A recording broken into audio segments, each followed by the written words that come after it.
নমস্কার বন্ধুরা, আমি বনশ্রী আর বনশ্রী রন্ধনালয়ে সবাইকে স্বাগত জানিয়ে আরেকটি নতুন পর্ব শুরু করতে চলেছি। তো চলুন বন্ধুরা, কি বানাতে চলেছি আজকে একটু দেখে নেওয়া যাক। প্রথম থেকে শেষ পর্যন্ত দেখতে থাকুন, তাহলেই বুঝতে পারবেন।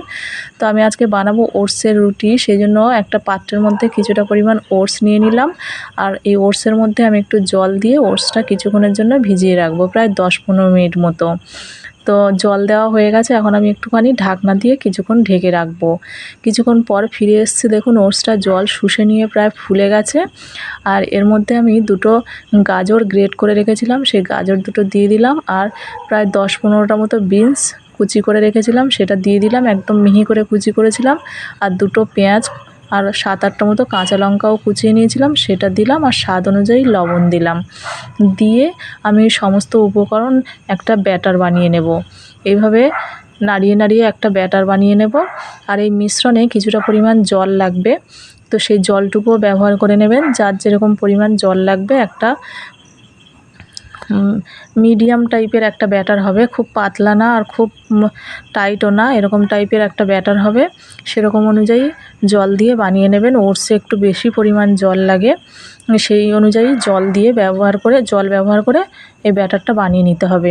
তো ব্যাটারটা আমার বানানো হয়ে গেছে। এখন আমি একটা প্যান বসিয়ে দিয়েছি ওভেনে, আর প্যানটা গরম হয়ে গেছে। তার মধ্যে আমি একটু অল্প পরিমাণ সাদা তেল দিয়ে দিলাম, একদম অল্প পরিমাণের তেলের রেসিপি এটা একটা হেলদি রেসিপি, বাচ্চাদের টিফিনের জন্য খুবই ভালো একটা রেসিপি।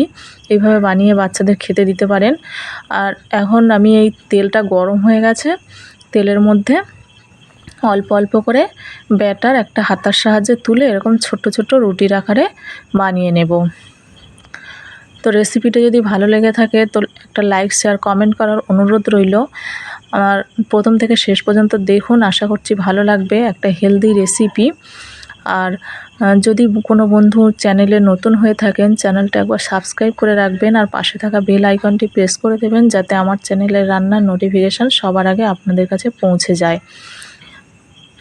এই যে আমি এটা এখন একটু ঘুরিয়ে ঘুরিয়ে সব দিকে যাতে আগুনটা লাগে, সেই জন্য প্যানটা একটু ঘুরিয়ে ঘুরিয়ে দিচ্ছি।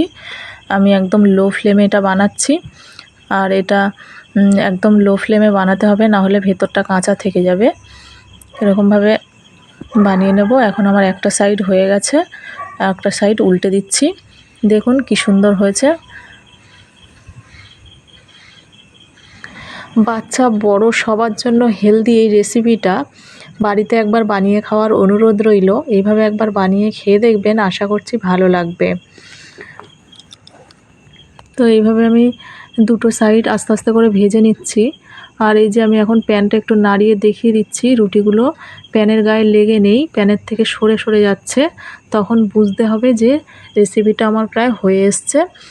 এই যে দেখুন, আমি খুন্তি দিয়ে আবার দেখিয়ে দিচ্ছি, প্যানের থেকে সরে যাচ্ছে, প্যানের গায়ে লেগে নেই, আটকে যাচ্ছে না। তার মানে দুটো সাইড আমার হয়ে গেছে।